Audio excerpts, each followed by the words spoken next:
प्रिय दर्शकों, राधे राधे, जय श्री कृष्ण। मैं सुदर्शनाचार्य संदीप त्रिपाठी आपके अपने YouTube चैनल एस्ट्रो राधे गुरु में आप सबका हार्दिक स्वागत एवं अभिनंदन करता हूं।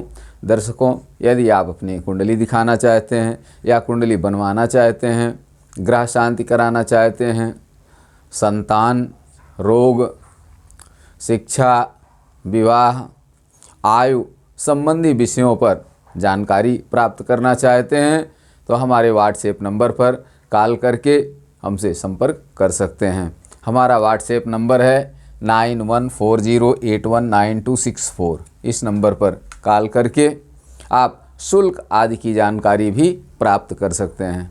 दर्शकों, आज हम चंद्रमा की महादशा में सूर्य की अंतर्दशा पर प्रकाश डालेंगे। यदि किसी जातक की कुंडली में चंद्रमा की महादशा में सूर्य की अंतर्दशा चल रही है, सूर्य अच्छा है, स्वगृही है, अपनी उच्च राशि में बैठा हुआ है, केंद्र त्रिकोण में है, दूसरे, तीसरे या 11वें भाव में है, तो सूर्य अच्छा फल देगा। सूर्य की अंतर्दशा में जातक का हर प्रकार से विकास होगा। लेकिन यदि सूर्य खराब पोजीशन में है, कुंडली में 6, 8, 12 भाव में बैठा हुआ है, नीच राशि में है, अस्त है, तो सूर्य खराब फल भी दे सकता है। तो दर्शकों, आज इसी विषय पर हम चर्चा करेंगे। आइए देखते हैं। यदि किसी जातक की कुंडली में चंद्रमा की महादशा में सूर्य की अंतर्दशा हो तो क्या होगा। यदि सूर्य सोच, स्वराशि, केंद्र, त्रिकोण 11, 2, 3 में हो तो, यदि सूर्य कहाँ बैठा हो, सूर्य उच्च राशि में हो, अपने मान लीजिए यहाँ सूर्य उच्च का बैठा हुआ है, मेष राशि में उच्च का हो के सूर्य बैठा हो, स्वराशि में अपनी राशि में हो, या फिर यहाँ पर अपनी राशि में सूर्य बैठा हो, सिंह राशि में सूर्य बैठा हो, केंद्र में हो, 1, 4, 7, 10 में कहीं बैठा हो सूर्य, केंद्र में बैठा हो, या त्रिकोण में हो, त्रिकोण 5, 9 यहाँ सूर्य बैठा हो, इन भावों में सूर्य हो, या 11वें भाव में हो, यहाँ पर सूर्य बैठा हो, लग्न से 11वें भाव में सूर्य हो, या द्वितीय भाव में हो, यहाँ पर सूर्य हो, या तीसरे में हो, तृतीय भाव में सूर्य हो। यदि सूर्य सोच अपने उच्च राशि में मेष में बैठा हो, कहीं भी हो, ये तो हमने उदाहरण के लिए एक मेष लग्न की कुंडली लिया है, किसी भी लग्न की कुंडली हो, कहीं पर बैठा हो, यदि सूर्य उच्च में हो, अपने स्वराशि में हो, अपनी राशि में हो, सिंह राशि में बैठा हो, केंद्र में हो, 1, 4, 7, 10 भाव में बैठा हो, त्रिकोण में हो, 5 या 9 भाव में बैठा हो, 5वें या 9वें भाव में बैठा हो, 11वें भाव में सूर्य हो, द्वितीय भाव में हो, या फिर द्वितीय भाव में हो, या तीसरे भाव में हो, लग्न से सूर्य केंद्र में हो, या त्रिकोण में हो, या 11 भाव में हो, या दूसरे भाव में हो, या तीसरे भाव में, इन भावों में सूर्य होगा तो अच्छा फल देता है। यदि चंद्रमा की महादशा में सूर्य की अंतर्दशा है और सूर्य लग्न से केंद्र या त्रिकोण में है, या 11वें भाव में, या द्वितीय या तृतीय भाव में है, बैठा हुआ है, तो अच्छा फल देता है। यदि जातक का राज्य छिन गया है, संपत्ति चली गई है, तो चंद्रमा की महादशा में जब सूर्य की अंतर्दशा आएगी तो उस समय उसे नष्ट राज्य पुनः प्राप्त हो जाएगा। मान लीजिए किसी की खेती पर कब्जा कर लिया, कोई मुकदमा चल रहा है, ऐसी स्थिति में जब चंद्रमा की महादशा में सूर्य की अंतर्दशा आएगी तो उसकी विजय होगी, उसे पुनः नष्ट राज्य, नष्ट धन, नष्ट जमीन प्राप्त हो जाएगी। किसी को मान लीजिए उसने कर्ज दे दिया है, अपना रुपया उधार दे दिया, कोई दे नहीं रहा है, तो चंद्रमा की महादशा में जब सूर्य की अंतर्दशा आएगी और सूर्य केंद्र त्रिकोण में होगा, या 11वें भाव में, या द्वितीय या तृतीय भाव में होगा, इन भाव में से किसी भी भाव में होगा, तो उसे वो धन प्राप्त हो जाएगा। मित्र और राजा की कृपा प्राप्त होती है। मित्र होते हैं, बिना मित्र के सुख नहीं होता दर्शकों। तो मित्र उसके होंगे, मित्र और राजा की कृपा से, और मित्र सहयोगी होंगे। मित्र मज़ा देखने वाले नहीं होंगे, मित्र दुख में दुखी होने वाले होंगे और सहयोग करने वाले होंगे। तो मित्र और राजा की कृपा से, मित्र और राजा की कृपा से, शासन प्रशासन के सहयोग से उसे भूमि का लाभ होगा, संपत्ति का लाभ होगा, धन धान्य का लाभ होगा, हर प्रकार का उसे लाभ होगा और पुत्र रत्न की प्राप्त होगी। पुत्र रत्न भी, यदि उसका विवाह हुआ, संतान नहीं हो रही है, तो चंद्रमा की महादशा में जब सूर्य की अंतर्दशा होगी तो उसे संतान की प्राप्ति होगी, पुत्र रत्न की प्राप्ति होगी और लक्ष्मी की कृपा होगी। जिस बिजनेस धंधे व्यापार में है, नौकरी में है, उससे अधिक से अधिक धन की प्राप्ति होगी। यदि व्यापारी है जातक तो उसे व्यापार से लाभ होगा। यदि वह किसी नौकरी में है तो उसे पदोन्नति होगी, धन की वृद्धि होगी उसके। यदि विदेश गया हुआ है तो वहाँ उसे धन की प्राप्ति होगी। दर्शकों, सूर्य चंद्रमा की महादशा में सूर्य अगर केंद्र त्रिकोण में है, 11वें भाव में, द्वितीय तृतीय भाव में है, तो सर्वथा अच्छा फल देता है। लेकिन चंद्रमा की महादशा में सूर्य की अंतर्दशा के प्रारंभ में ये सब स्थितियां होती हैं। अंत में चंद्रमा की महादशा में सूर्य की अंतर्दशा हो तो अंत में कुछ शारीरिक कष्ट भी जातक को मिलता है। शरीर में आलस्य होता है और ज्वर की पीड़ा से परेशान होता है जातक, ज्वर की पीड़ा से परेशान होता है। विशेष करके कब? जब एकादश में सूर्य होगा, द्वितीय भाव में होगा या तृतीय भाव में होगा। लग्न से 11वें द्वितीय भाव या तृतीय भाव में सूर्य होगा या सप्तम भाव में सूर्य होगा, तो चंद्रमा की महादशा में जब सूर्य की अंतर्दशा होगी तो सूर्य की अंतर्दशा के अंत में शरीर में आलस्य होगी और ज्वर पीड़ा आदि से जातक व्यथित होगा, परेशान होगा। दर्शकों, आवश्यक ये है कि सूर्य मजबूत स्थिति में हो, सूर्य कमज़ोर न हो, चंद्रमा भी अपनी ठीक स्थिति में हो। यदि चंद्रमा ठीक स्थिति में होगा तो निश्चित रूप से पूरा फल मिलेगा। यदि चंद्रमा कमज़ोर स्थिति में है, 6, 8, 12 भाव में बैठा हुआ है लग्न से, ऐसी स्थिति में पूरा फल नहीं मिलेगा। चंद्रमा पाप फलप्रद है तो कुछ न कुछ 50% महादशानाथ का फल होता है और अंतर्दशानाथ का 50%। यदि किसी जातक का चंद्रमा बहुत खराब है, मार्केश है, पाप ग्रह से युत है, 6, 8, 12 भाव में बैठा हुआ है महादशानाथ, तो सूर्य की अंतर्दशा आएगी तो परिवर्तन अवश्य होगा जातक के जीवन में। लेकिन इतना परिवर्तन नहीं होगा जब जिस पोजीशन में दोनों मजबूत हों, सूर्य और चंद्रमा जब महादशानाथ अंतर्दशानाथ जितना जब दोनों मजबूत होंगे तो जो लाभ मिलेगा वो लाभ नहीं मिलेगा। कब? जब दो में से कोई एक बहुत कमज़ोर होंगे तब। तो इसका आकलन कुंडली देख के करें। जब भी आप कुंडली देखने लगें तो ये देखें कि महादशानाथ चंद्रमा की क्या पोजीशन है। चंद्रमा मजबूत स्थिति में है, केंद्र त्रिकोण में बैठा हुआ है, या 6, 8, 12 में है, पाप ग्रह से युत दृष्ट है। सूर्य केंद्र त्रिकोण में है, 11वें भाव में है, द्वितीय भाव में है, तृतीय भाव में है, तो मजबूत स्थिति में है या कमज़ोर स्थिति में है। अगर मजबूत स्थिति में है तो निश्चित रूप से फल प्राप्त होगा जातक को। दर्शकों, अब आइए दूसरे बिंदु पर चर्चा करते हैं। यदि सूर्य दशापति से 8, 12 में या पाप से युत हो, तब दशापति से 8, 12 में या पाप से युत हो। मान लीजिए कि चंद्रमा कहाँ बैठा हुआ है, मेष लग्न की कुंडली है, मेष, वृष,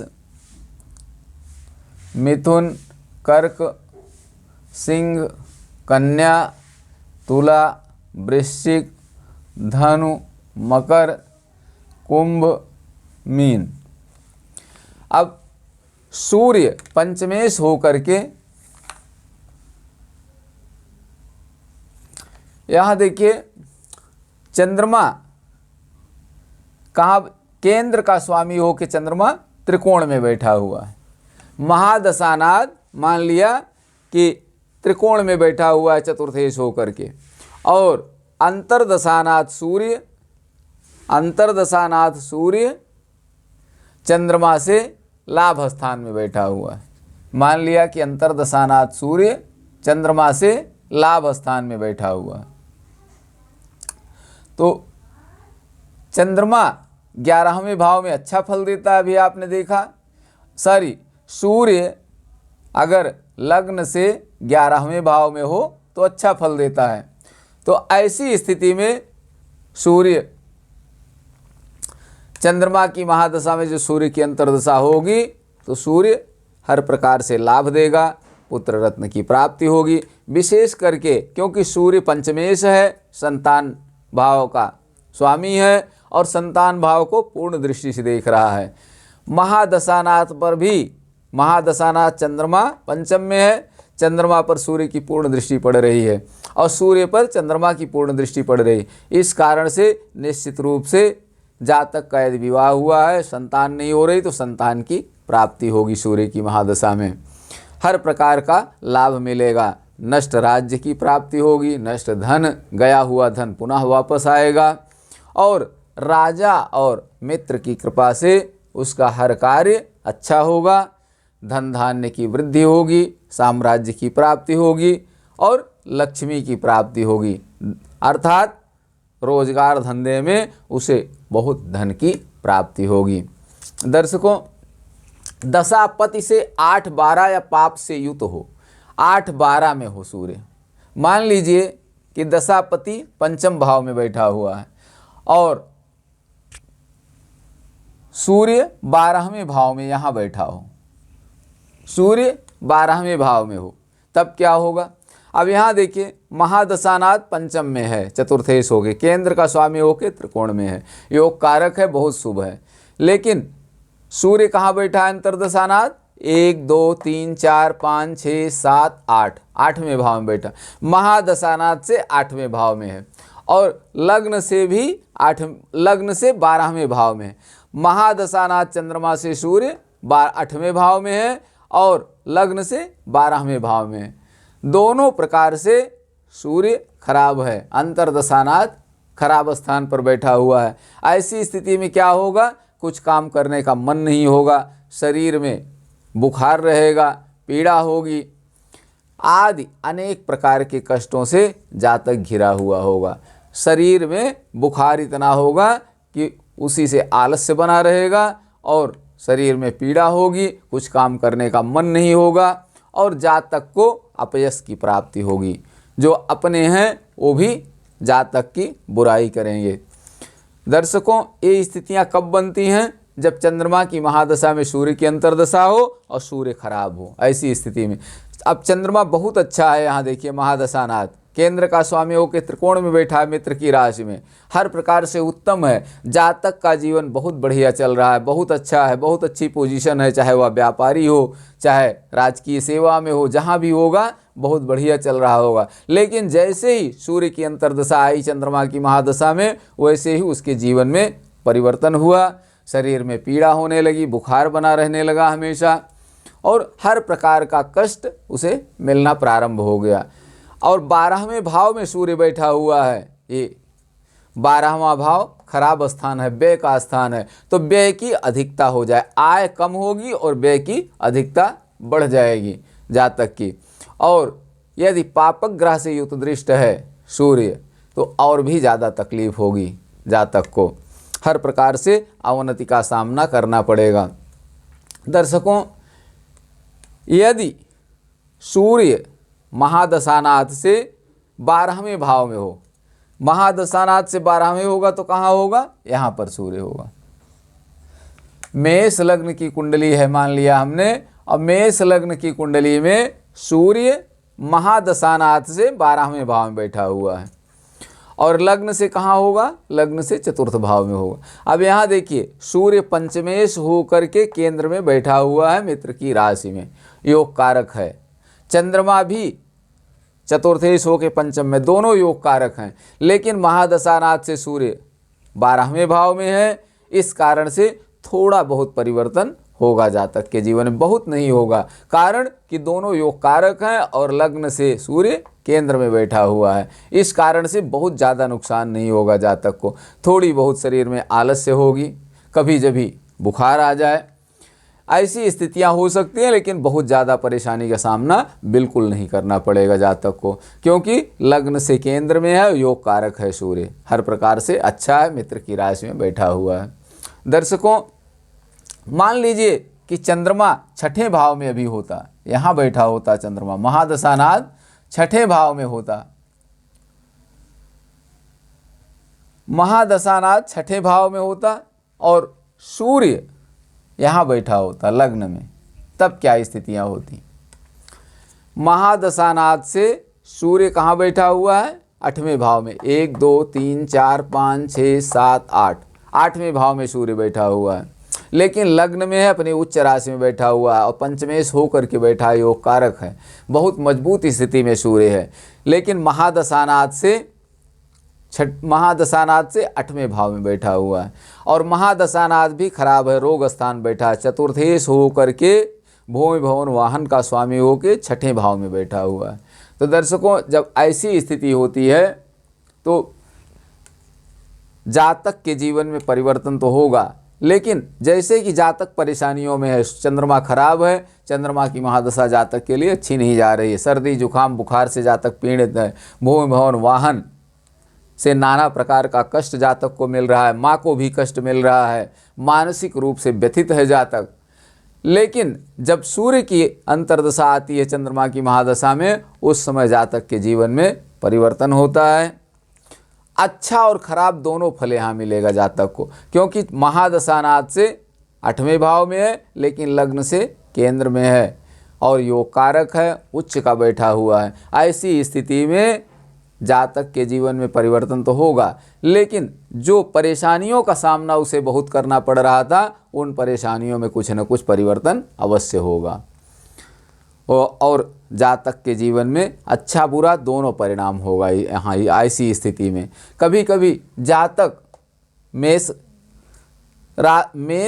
राशि में, मेष लग्न में सूर्य बैठा हुआ है पंचमेश होकर के, तो कभी कभी जातक बहुत ऊंचाई पर जाएगा, लेकिन अचानक उसके जीवन में कुछ न कुछ ऐसा विघ्न उत्पन्न होगा जिससे कि उसे अपमान झेलना पड़ सकता है, जिससे उसे धन की हानि उठानी पड़ सकती है। अब आप कहेंगे सूर्य तो बहुत अच्छा है, मेष राशि में अपनी उच्च राशि में बैठा हुआ है पंचमेश होके, लेकिन ऐसी स्थिति क्यों बनी? क्योंकि महादशानाथ से 8वें भाव में बैठा हुआ, इस कारण से उसे कुछ न कुछ परेशानियों का, कुछ न कुछ अपमान का सामना करना पड़ सकता है। वही स्थिति यहाँ बनेगी जब चंद्रमा से यहाँ 12वें भाव में सूर्य होगा, तब भी सेम स्थिति बनेगी। सूर्य मेष लग्न के लिए योग कारक है और स्वगृह होके 5म भाव में बैठा हुआ है, लेकिन महादशानाथ से 12वें भाव में सूर्य है।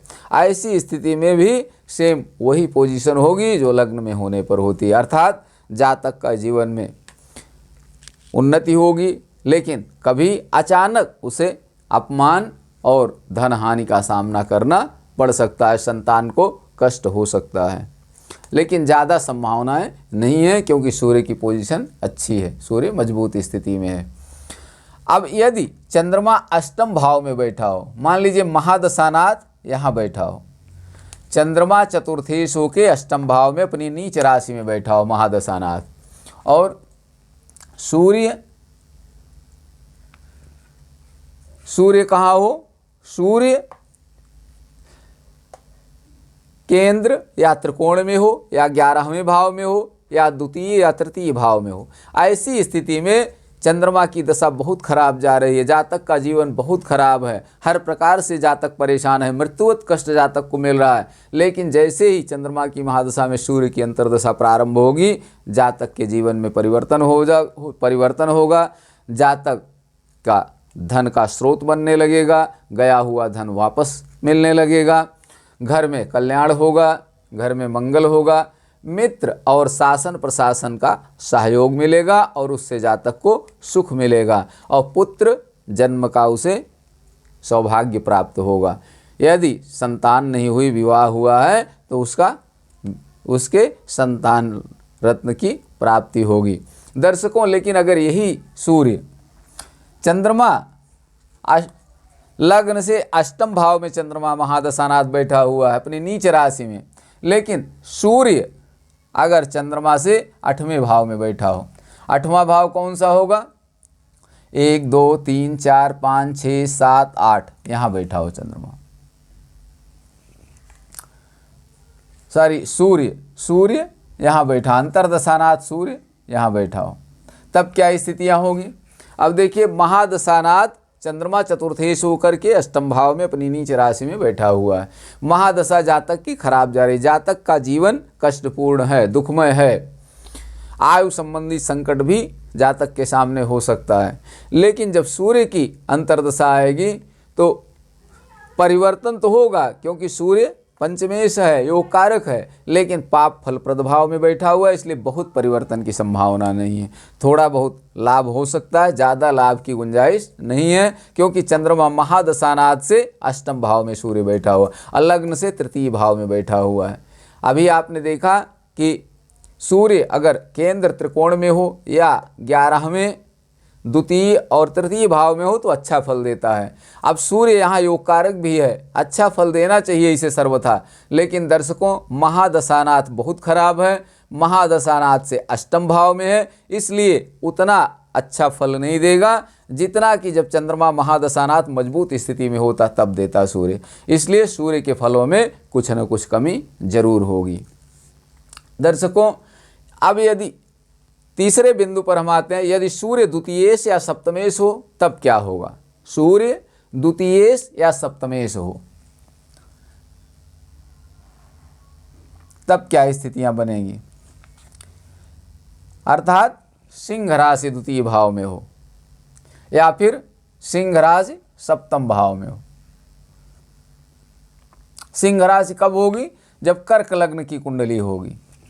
कर्क लग्न की कुंडली होगी तो सूर्य द्वितीयेश होगा।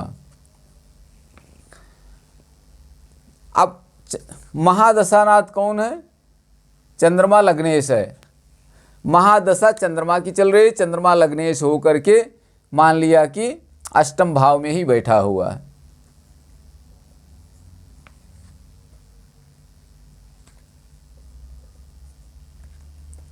चंद्रमा लग्नेश होकर के अष्टम भाव में बैठा हुआ है। यदि सूर्य द्वितीयेश या सप्तमेश हो तो, अब यहाँ देखिए, चंद्रमा लग्नेश होकर अष्टम भाव में बैठा हुआ है, शत्रु राशि में बैठा हुआ है। महादशानाथ बहुत खराब है, बहुत खराब है, बहुत कमजोर है, शत्रु राशि में बैठा हुआ है, 8वें भाव में बैठा हुआ है।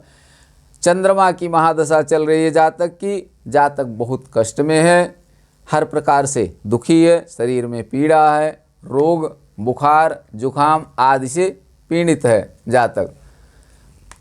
अब जब सूर्य की अंतर्दशा आएगी, सूर्य द्वितीयेश है, कहीं बैठा, अगर केंद्र त्रिकोण में सूर्य बैठा हुआ है और चंद्रमा से भी केंद्र त्रिकोण में है तो हो सकता है कुछ राहत रहे, लेकिन सूर्य द्वितीयेश है। अगर सूर्य कहीं मान लीजिए तृतीय भाव में बैठा हुआ है, यहाँ बैठा हुआ है, तब क्या होगा? लग्नेश होकर के महादशानाथ चंद्रमा 8वें भाव में शत्रु राशि में बैठा है। महादशानाथ भी सर्वथा खराब है। अंतर्दशानाथ द्वितीयेश मार्केश होकर के तृतीय भाव में पाप फलप्रद भाव में बैठा हुआ है। दोनों पाप फलप्रद हैं, खराब हैं। सूर्य और चंद्रमा दोनों की स्थितियां अच्छी नहीं हैं। ऐसी स्थिति में जातक को निश्चित रूप से शारीरिक कष्ट बहुत ज़्यादा मिलने की संभावना है। बुखार बहुत ज़्यादा हो सकता है, और बुखार इतना हो कि दवा भी न फायदा करे, और बुखार के कारण, ज्वर पीड़ा के कारण जातक की आयु पर भी संकट आ सकता है, आयु का भी सामना करना पड़ सकता है जातक को। दर्शकों, ये स्थितियां कब होंगी? जब द्वितीयेश हो या सप्तमेश, अर्थात प्रबल मार्केश हो सूर्य, तब ये स्थितियां बनेंगी। यदि सूर्य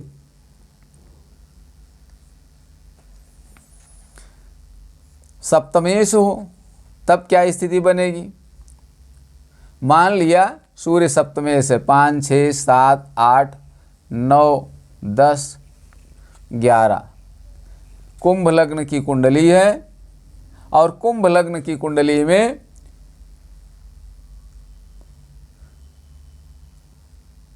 कुंभ लग्न की कुंडली में चंद्रमा कहाँ बैठा हुआ है? छठे भाव में बैठा हुआ है, यहाँ बैठा हुआ है मान लिया। 8वें भाव में, कन्या राशि में 8वें भाव में चंद्रमा बैठा हुआ है। और स्वामी कहाँ का है? खष्ठेश हो करके बैठा हुआ है चंद्रमा। कुंभ लग्न की कुंडली में चंद्रमा कहाँ का स्वामी होगा? छठे भाव का स्वामी होगा। कुंभ, मीन, मेष, वृष, मिथुन, कर्क, छठे भाव खष्ठेश होके अष्टम भाव में बैठा हुआ है। सर्वथा खराब है, रोगेश है, खराब स्थान पर बैठा हुआ है चंद्रमा। ऐसी स्थिति में चंद्रमा की महादशा जातक के लिए अच्छी नहीं जा रही है। जातक कष्ट में है, परेशानियों में है।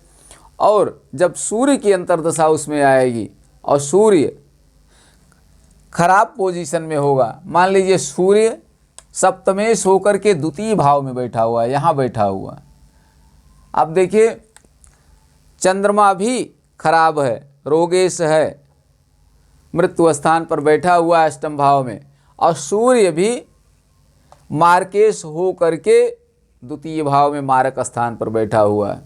भले ही शुभ ग्रह की राशि में बैठा हो, चंद्रमा से केंद्र में हो, सप्तम भाव में हो, लेकिन फिर भी सूर्य बहुत खराब है, प्रबल मार्केश है, सप्तमेश हो करके द्वितीय भाव मारक स्थान पर बैठा हुआ है। महादशानाथ भी खराब है। ऐसी स्थितियों में जातक ज्वर पीड़ा से बहुत अधिक व्यथित होगा और आयु संबंधी संकट जातक के सामने उत्पन्न हो सकता है। दर्शकों, यदि किसी जातक की कुंडली में इस प्रकार का योग बने तो उसे भगवान शंकर की शरण में जाना चाहिए। अपनी आर्थिक स्थिति को देखते हुए महामृत्युंजय जाप, रुद्री जाप, रुद्राभिषेक आदि अवश्य कराना चाहिए। शंकर जी की पूजा नियमित करनी चाहिए। ऐसे जातक को, जिसके जातक की कुंडली में इस प्रकार का योग हो और भले ही चंद्रमा या सूर्य की महादशा अंतर्दशा न हो, किसी अन्य ग्रहों की दशा हो, उस समय भी उसे शंकर जी की पूजा करनी चाहिए, ताकि चंद्रमा और सूर्य की महादशा अंतर्दशा आने पर उसकी स्थितियां इतनी न बिगड़े जितनी की बिगड़नी चाहिए। अगर भगवान भोलेनाथ की शरण में है तो भाभी मेट सकें त्रिपुरारी। भगवान शंकर की कृपा से आयु का संकट टल जाएगा जातक का, और जातक के जीवन में सुख और शांति का अनुभव होगा। कई बार दर्शकों ये देखने में आया है कि कुंडली बहुत खराब है, जातक के जीवन में सुख शांति बिल्कुल नहीं होनी चाहिए, लेकिन जातक किसी एक इष्ट देव की शरण में है और निष्ठा से उसमें समर्पित है, चाहे वो शंकर जी का नियमित पुजारी हो, भक्त हो, चाहे भगवती पराम्बा जगदम्बा दुर्गा का उपासक हो, नियमित दुर्गा सप्तशती का पाठ कर रहा है, कवच अर्गला कीलक का पाठ कर रहा है, भगवती दुर्गा की शरण में है, दोनों नवरात्र में 9 दिन व्रत रखता है। ऐसी स्थितियों में जातक का जीवन सामान्य से भी अच्छा होता है। जहाँ उसकी कुंडली देखने पर लगती है कि बहुत खराब जीवन होगा, ऐसी स्थिति में उसका सामान्य जीवन तो कम से कम रहता ही रहता है। हाँ, परेशानियाँ आती हैं लेकिन उनका शमन हो जाता है। तो दर्शकों, आज यहीं तक। अगले वीडियो में हम फिर आपसे मिलेंगे। तब तक के लिए आप सबको राधे राधे, जय श्री कृष्ण। आप सब स्वस्थ रहें, मस्त रहें, हंसते मुस्कुराते रहें।